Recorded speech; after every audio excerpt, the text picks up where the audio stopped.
Not all dreams are meant to come true. Sometimes a person simply doesn't live up to their high expectations. Of course, not everyone can admit that. It's much easier to blame everyone else for one's own failures. Sometimes this leads to unjustified, cruel acts of revenge, as in our story today. Omaha is the largest city in the U.S. state of Nebraska and lies on the banks of the Missouri River. It is home to the famous Creighton University Medical Complex, which attracts many people. Some seek high-quality medical services, while others dream of working at this facility. However, not everyone can meet the high standards, which has led to several bloody tragedies. Bill and Claire were the parents of 11-year-old Thomas Hunter, one of 4 children in their family. They lived in an upscale area of Dundee, where their beautiful, comfortable house was located. It was a safe and quiet place where the crime rate tended toward 0. In the past, there had been no sensational crimes, and the neighborhood had a close-knit community where everyone knew everyone. Therefore, the massacre was a real shock for everyone. On March 13, 2008, Dr. Claire Hunter was at a conference in Hawaii, and her husband Bill was working in a laboratory. Their 11-year-old son Thomas had come home from school. He was a bright boy with a penchant for the sciences, especially mathematics. The schoolboy was the youngest son of the family and was in the 6th grade. In the absence of his parents, he was cared for by a housekeeper and part-time nanny named Shirley Sherman. This woman was a mother, caregiver, and grandmother of 5 grandchildren. She was described as a very hardworking woman who loved children and her work. She was a real asset to the Hunters, as she was good with the children. Thomas was very attached to her, and the busy parents trusted her completely. When Thomas returned from school, Shirley offered him a snack and a break before he started his homework. The boy agreed, and then went to the playroom in the basement where his game console was located. At 5 p.m., Bill Hunter left the laboratory of Creighton University and headed home. The drive took only 10 minutes by car. He had no idea what had happened in his absence, but was worried because he couldn't reach his son. He then tried to reach the babysitter, but she persistently ignored the calls. The whole situation was strange. When Bill arrived at the family home, he entered through the back door and was immediately confronted by Shirley. The 57-year-old woman was lying on the floor in a pool of her own blood. Only a few meters away lay Thomas, who was also dead. The experienced doctor immediately recognized that it was no longer possible to help them and called emergency services at 911. The dispatcher asked him to leave the house and wait outside for the police officers.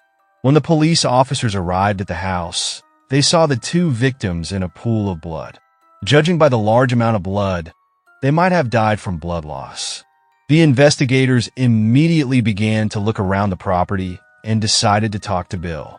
It was obvious that the deceased had been taken by surprise, but there were no signs of forced entry.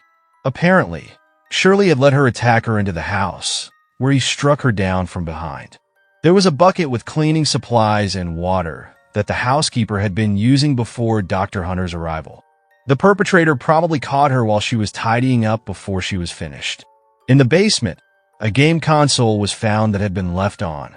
There were also the student soda and chips. Both victims had been stabbed, and several stabbing and cutting tools were left near the bodies. During the search of the premises, several other knives were found in the backyard of the house. Despite a thorough search, the police could not find any evidence that could help identify the perpetrator. The motive for the attack was completely unclear. Nothing was stolen from the house. The perpetrator didn't even search for anything. There was no forced entry. All the furniture was intact, and the family's belongings were untouched. In Shirley's handbag, the investigators found $833 in cash, which did not interest the perpetrator. In fact, her personal belongings were not even searched. Furthermore, there was a large amount of valuables in the Hunter's home, all of which were left in their place. According to the investigators, the picture did not add up at all. Thomas could not have any enemies, as he was a sociable and quiet boy who was not involved in any trouble, and besides, his age was not a time when one would get involved with bad company. Shirley was a friendly woman who also had no enemies. For the police, it was unclear what motive the attacker could have had. Adding to this gloomy picture was the fact that a brutal murder had occurred in a city where such a thing had never happened before. After a thorough examination of the crime scene, the forensic doctors could find no traces of the perpetrator's DNA. A motive was never established, and no obvious suspects were found. The police officers turned their attention to Bill, who had found the bodies in his home. However, it turned out that he had a confirmed alibi. He was at work at the time of the attack, as was his wife. There were practically no clues. One hint was an unknown car that a neighbor had seen in the area. It was a silver Honda SUV with license plates from another state. The woman was not only drawn to the car, but also to its driver. He stopped near the street where the hunter's house was located, took his bag out of the passenger seat, and got out. The tall adult man confidently walked down the street toward the hunter's house, as if he had a good sense of direction and knew where he needed to go. The woman gave a detailed description of everything she saw, but the composite sketch did not match any of the criminals in the police database. The investigators played out one scenario after another, but could not make sense of what had happened. The police tried to find out whether Shirley could have been the target of the attack, or whether it was Thomas who had a conflict online or in a game. Possibly, it was an act of revenge by someone who had it in for the parents of the murdered student. It was obvious that the attack was carried out with great anger and hatred, suggesting a personal motive specifically directed against these victims. The attack was clearly not a random act. Unfortunately, Bill and Claire were unable to name possible suspects from their inner circle. They claimed they had no enemies capable of such brutality. The police officers agreed on the version that the murder was committed out of revenge by someone targeting the parents of the murdered student. The investigators decided to check the employees of Creighton University who had been dismissed in recent years. There were only a few such cases. The last one in question was Anthony Garcia, a longtime employee of the medical center. Bill Hunter had dismissed him back in 2001, but wasn't sure if the man could be connected to the events. The reason for the dismissal was trivial. The doctor's abilities did not meet the high standards of the medical center. According to Bill, Anthony left quietly and without argument.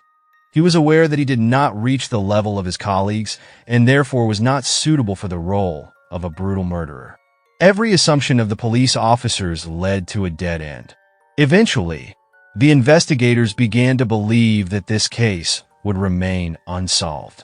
In their desperation, Shirley Sherman's family offered a reward of $50,000 for information on the case and hired a private detective.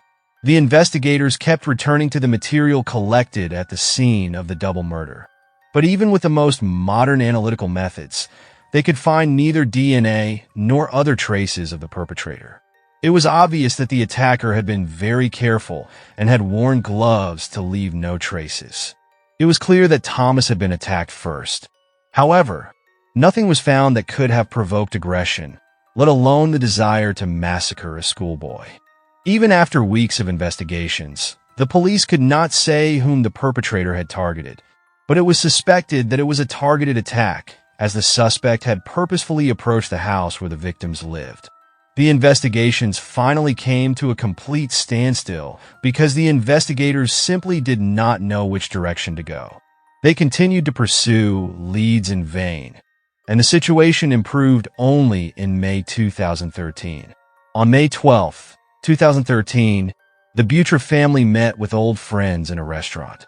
This meeting dragged on, and everyone went home a little later. The Buttras took a short drive to their house.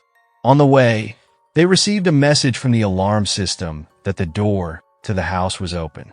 When they arrived, they immediately saw that the door was ajar, a clear sign of a break-in. Upon entering, no one was in the house.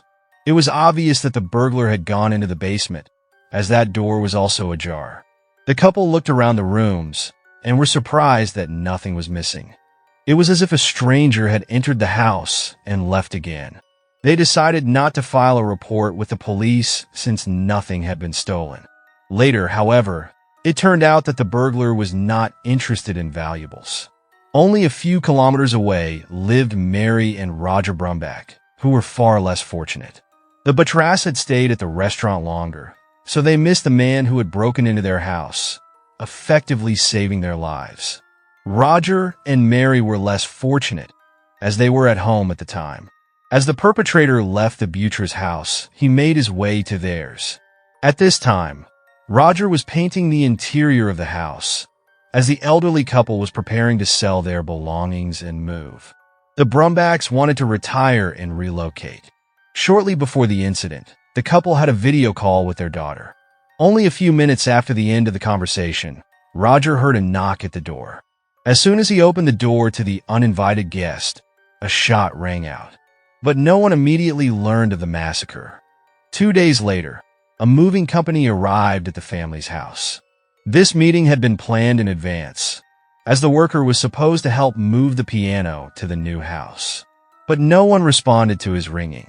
The man knew that his customers were elderly and thought they might not hear. So he tried to open the front door to call out to the owners. Surprisingly, it was unlocked. The worker suspected that something was wrong and notified the police. He did not enter the house to avoid contaminating the crime scene or tampering with possible evidence. A police patrol arrived within minutes. The officers found an expended shell casing between the double doors, and Roger Brumback lay lifeless in the corridor. Judging by the degree of decomposition, he had been dead for several days. He had suffered a gunshot wound. Additionally, the police found a deep stab wound on the right side of his neck, just below the ear. The victim's wife was found in the living room on the ground floor. She too had suffered a fatal stab wound in the same area of the neck. The woman showed no gunshot wounds. The murderer seemed to have acted with certainty. He must have understood basic anatomy, as he killed the victims with a single, precise, and forceful blow. Mary had obviously tried desperately to defend herself against her attacker, as her arms showed deep knife marks typical of defensive wounds. Unfortunately, these couldn't save her from death. The most surprising aspect was the numerous knives the perpetrator had left at the crime scene. In this point, an analogy could be drawn to the murder 5 years prior at the Hunter's house. Again, nothing was stolen. The victims were decent people who had no obvious enemies. It seemed the perpetrator simply entered the house because he was out for blood. According to the investigators, this case painfully resembled the previous one, where the murderer had targeted a boy and his nanny. This could indicate a serial killer. Panic spread throughout the neighborhood. Many people drew parallels similar to those the police officers had made. People began to pressure the sheriff's department because they feared the perpetrator had been overlooked the first time due to incompetence.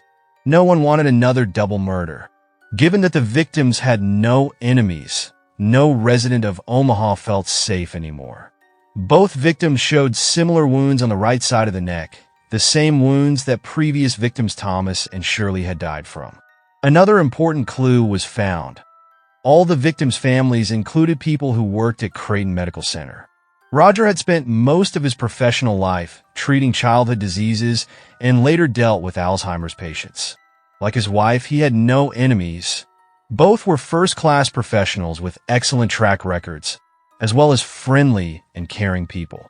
It turned out that the deceased was not only a doctor at Creighton, but also worked in the same department as Thomas Hunter's father, namely in pathology. While Bill took care of patients, Roger was the supervisor. Obviously, the police not only noted similarities in the modus operandi and the weapons used, but also a clear connection to the pathology department of the local medical center. The unsolved case from 5 years ago seemed to inspire the murderer to strike again. The investigators felt it necessary to look for a man who may have been wronged by the medical center staff and was now seeking revenge. One day after the news of the elderly couple's murder, Dr. Chandra Butra reported to the police station and said that her house had been broken into and the alarm system had been triggered. The couple had heard of the Brumbacks' murder and suspected they too could have become victims. As it turned out, they were also colleagues of Bill Hunter and Roger Brumback, working in Creighton's pathology department. The connection was now undeniable. It quickly became clear that these individuals had the most influence over residents in the medical center's training program. Finally, the police had an important lead to advance the case. In investigating the third couple's house, a fingerprint was found on the doorknob that belonged neither to the couple nor to their acquaintances. It was left by the perpetrator. The investigators then went to Creighton Medical Center and obtained information about all participants in the training program since the year 2000. The name Anthony Garcia, who had been dismissed from pathology, resurfaced. One supervisor was Dr. Chandra Butra. The investigators decided to speak with her immediately. According to Chandra, Anthony was a promising student, but she did not like him personally. He did not learn well, did not perform tasks carefully, and liked to hurt people, which particularly upset everyone. After complaining about him several times, Chandra decided he should be dismissed. Bill and Roger agreed with her opinion. They were the ones who made the decision to dismiss Anthony. That seemed to have given him a motive. Thus, 3 people were responsible for his dismissal and had, in a sense, signed a death warrant for themselves and their relatives. Of course, this was only an assumption, but the police were confident they finally had a serious lead in the years-old case. A more thorough investigation was required. The investigators began by analyzing Anthony's personality. He was the eldest child of a middle-class family. His mother was a nurse and his father a postal worker. He played football and grew up in Almonte, California, a community an hour from Los Angeles. The investigators managed to locate his younger brother, Fernando Garcia. Their mother was born in Mexico. Their father was American and had fought in Vietnam. They described Anthony as a quiet and intelligent man who was anything but aggressive and violent. After graduating from the University of Utah Medical School, he wanted to become a neurosurgeon. According to his parents, Anthony went to St. Elizabeth's Medical Center in Utica, New York, in 1999 to realize his dream. Unfortunately, problems began to grow from this point in his history. The staff accused him of unprofessionalism and forced him to write a resignation letter 6 months later. Afterwards, he returned to his parents' home and, according to his mother, was never the same again. It seemed as if the young man was broken, but the first impression was deceptive. He did not give up, and in July 2000, he got a second chance at a residency in the pathology department at Creighton. It was a very prestigious position, and Anthony was enthusiastic and expected success. Unfortunately, he was also unable to fulfill his duties carefully here. He had serious problems with his studies. After numerous incidents and poor evaluations, he was dismissed in 2001. This seemed to be the end of his medical career. He returned to his parents, but according to them, Anthony never complained or blamed anyone for his failures. He was visibly affected by the events and said the hard work had overwhelmed him. The aspiring doctor did everything he could to be successful, but it didn't work out. After returning from Creighton, Anthony suffered from depression and migraines.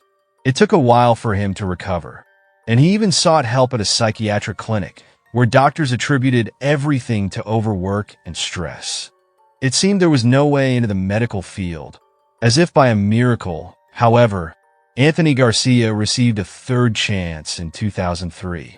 He began working as a resident physician at the University of Illinois Hospital and received a state license.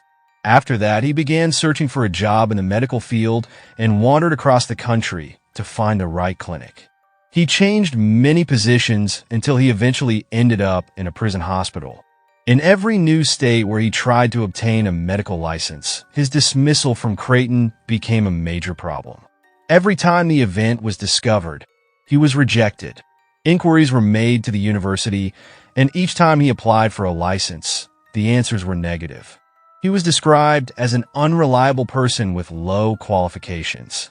Naturally, Creighton became the stumbling block and the cause of all his failures. He thus had a strong motive for killing his tormentors, revenge. The investigators managed to find out that the aspiring doctor lived in Louisiana in February 2008. His application for a license was again rejected because of poor recommendations from Creighton. Less than 2 weeks later, Thomas Hunter, and Shirley were brutally murdered. The investigators found out which vehicle Anthony had been driving at that time. It turned out that a silver Honda was registered to him, the same car type the Hunter's neighbor remembered. Finally, the pieces of the puzzle began to come together.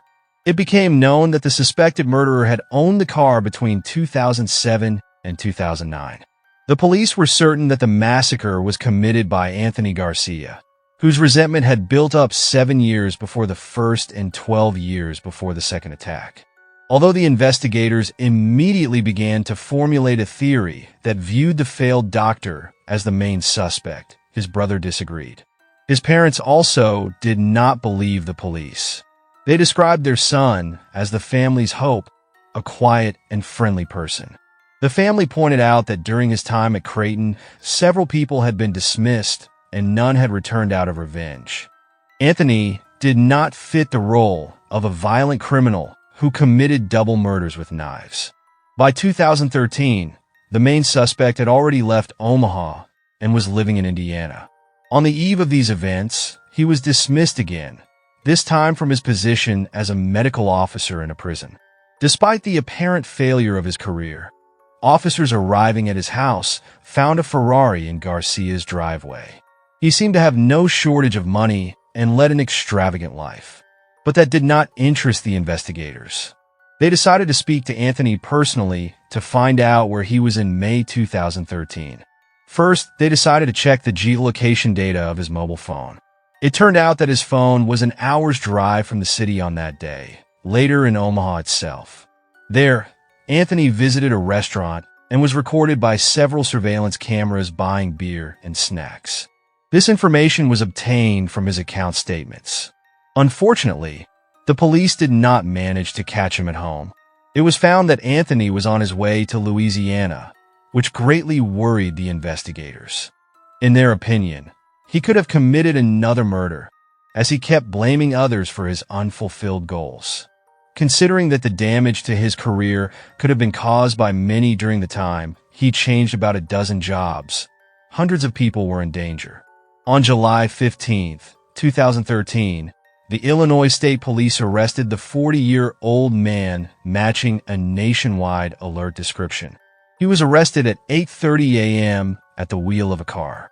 Anthony seemed drunk and behaved quite aggressively. In his vehicle, a pistol, a crowbar, and a sledgehammer were found. At about the same time, his house was searched. Investigators found his notes and numerous documents. These were sheets with notes. On one, the police saw the chilling words, "Garcias, we live, we die, we live, we die." It seemed his identity was far darker than family and friends had suspected. Among other things, notes were found about the preparation of the murders, such as tape your fingers together, take a change of shoes. There were also documents spread out on the dining table, including his medical degree diploma and house deeds. He seemed to have carefully selected everything he wanted to dispose of. In the kitchen sink was a garbage bag containing various documents and similar notes that seemed to be underwater.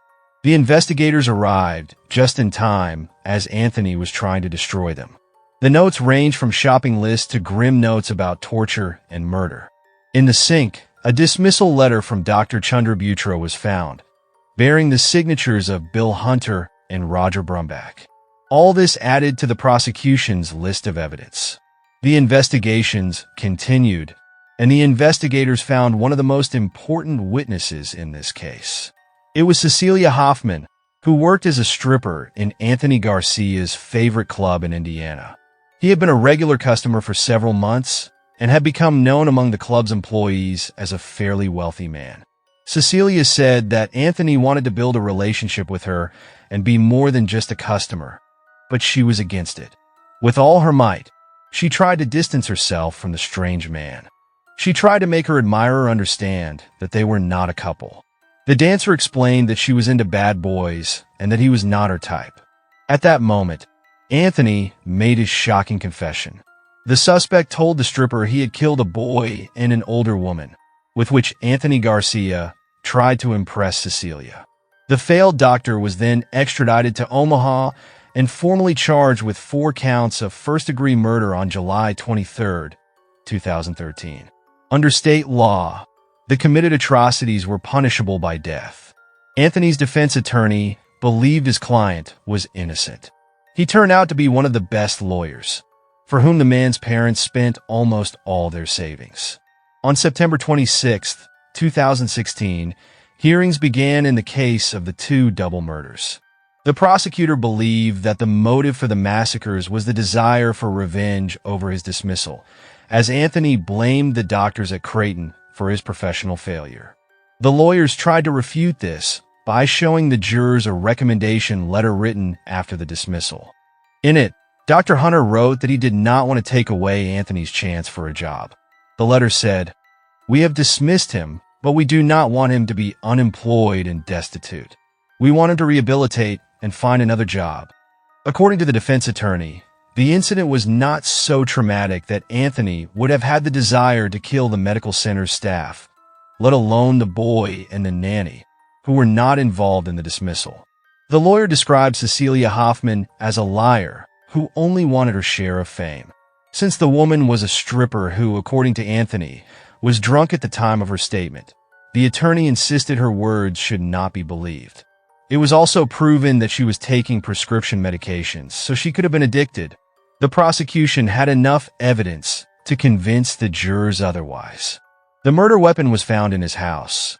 Ballistics proved it was the weapon used to shoot Roger Brumback. Additionally, DNA and fingerprints were found on the doorknob in the Butcher's house that matched the defendant's profile, but he had never been in the couple's house, making it impossible to explain his DNA's presence there. The geolocation of his mobile phone showed that Anthony was indeed in Omaha at the time of the murders. He was traveling in a vehicle that a witness had seen. Furthermore, Anthony had a strong motive to take revenge on those who had ruined his medical career. He probably had not carefully planned his crimes. He simply found the addresses of the Hunter, Butra, and Brumback families and drove to them without studying their schedules.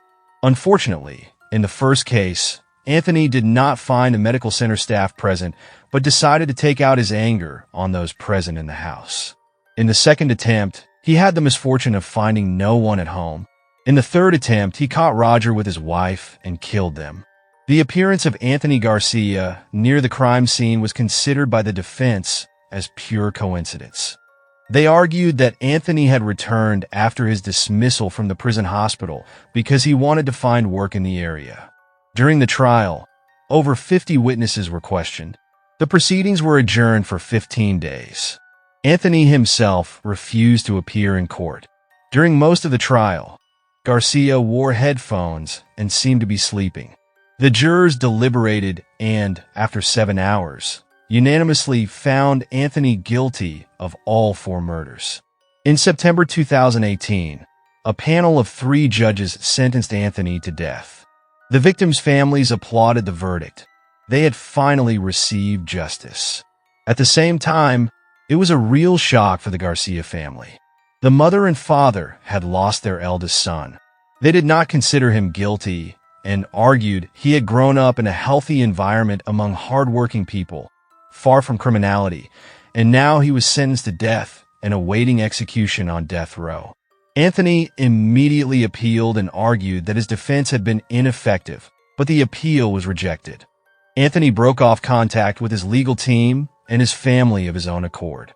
His family still does not believe in his guilt and believes that an innocent man is being executed. The Butra family was the happiest about the outcome of this story. In fact, they escaped death only by luck. But nothing prevented the criminal from returning and carrying out his plan. Now the couple could finally live in peace. Thanks for watching, and take care.